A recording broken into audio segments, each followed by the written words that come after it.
Guests on the interview show all share one thing in common. They take risks. We'd like to thank Lifeway, makers of probiotic kefir, for making possible this week's It Takes Guts interview. My next guest is a psychologist whose new book is called Beauty Sick. Here's Renee Engeln. The book is Beauty Sick. Yeah. And let's start by defining our terms. Excellent. Beauty Sick is when you, correct me if I get this wrong, I will. you absolutely will, spend way too much time being emotionally involved with the way you look in front of a mirror, and that detracts from everything else you could, should, would do. Yeah, it's pretty good. I would add, in addition to emotional involvement, though, it's also about time and money. Right? There's some concrete costs you pay, too. Like clothing and makeup and all that. Clothing, makeup, trips to the salon, getting hair ripped out, getting things dyed. So where does this idea of beauty sickness, which again is this idea that especially girls and especially women are spend way too much time emotionally involved in how they look in the mirror, where does it doesn't come innately, it comes from society? I don't think so. I mean, there's going to be an innate drive to want to look nice, right? I think that's normal. But where we are now as a culture is not normal. So if we're stuck in front of the mirror, if we're worrying about this more than we want to, it's because we live in a culture that says it matters, that talks about how women look constantly, sometimes as though we can't talk about anything else, right? It comes from a place where you get your body commented on when you're just walking down the street. So give me 3,000 examples of this. 3,000? Yeah. Give me examples. I mean, like, are we talking about media? Are we talking about the way our families treat us? We're talking about, for example, people who don't like Kellyanne Conway. I imagine there's some here. The first thing they say about her isn't, oh, those are stupid ideas. Yeah. Right? They talk about how her face looks or what she's wearing. So here's my essential question. How do girls and women balance these two, in my mind, competing things?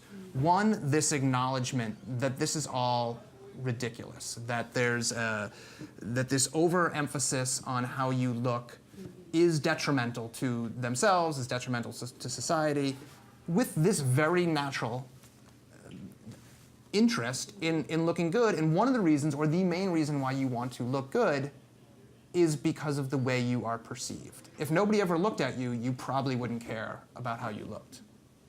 I think that's a fair statement. Okay. So how do you balance those two things? What I usually say is that we can't turn this off, and I think that's okay. I don't think most people want to turn it off, but we can turn it down, right? There's no reason that we need to focus on it this much. There's no reason that every year some new expensive grooming thing, right, gets added to the list of things women are supposed to do just to walk out the door every day, right? So we can start to scale some of that back.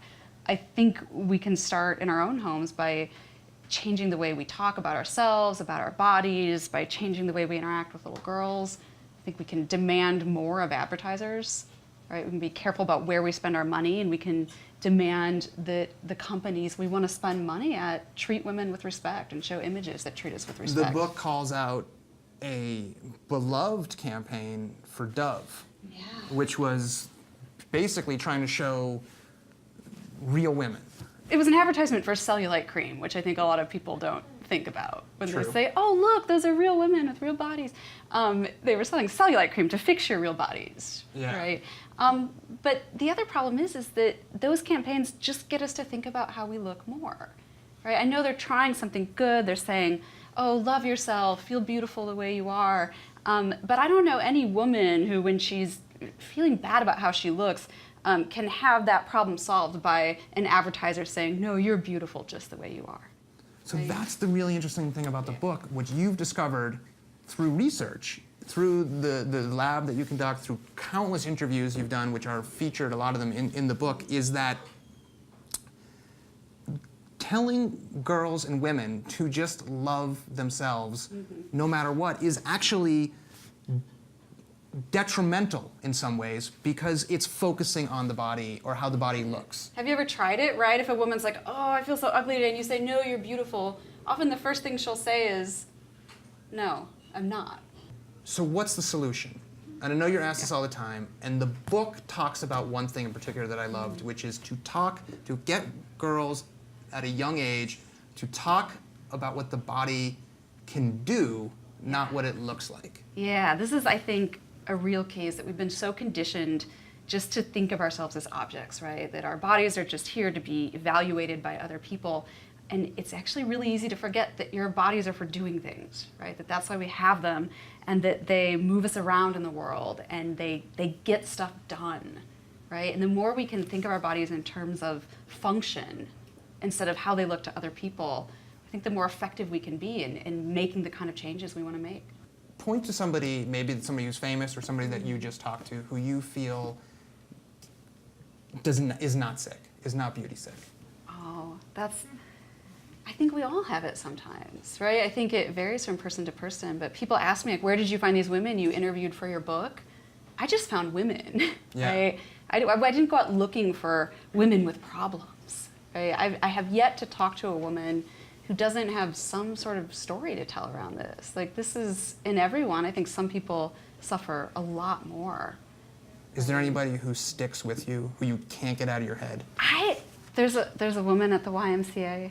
In Evanston? Yeah, and I don't know her name. Yeah. All I know is that when I go to the gym, I think she's awesome. I think she's bad, and she owns her gray hair, and I think she's got to be about 70, and you can just tell she sort of like radiates confidence, and she still uses her body, right? She lifts weight. She doesn't seem to be very worried about what she's wearing or who's looking at her.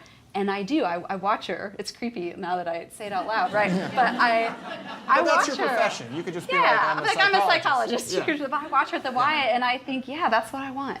Well, thank you for coming on the show. Thank you. Renee, the book's Beauty Sick.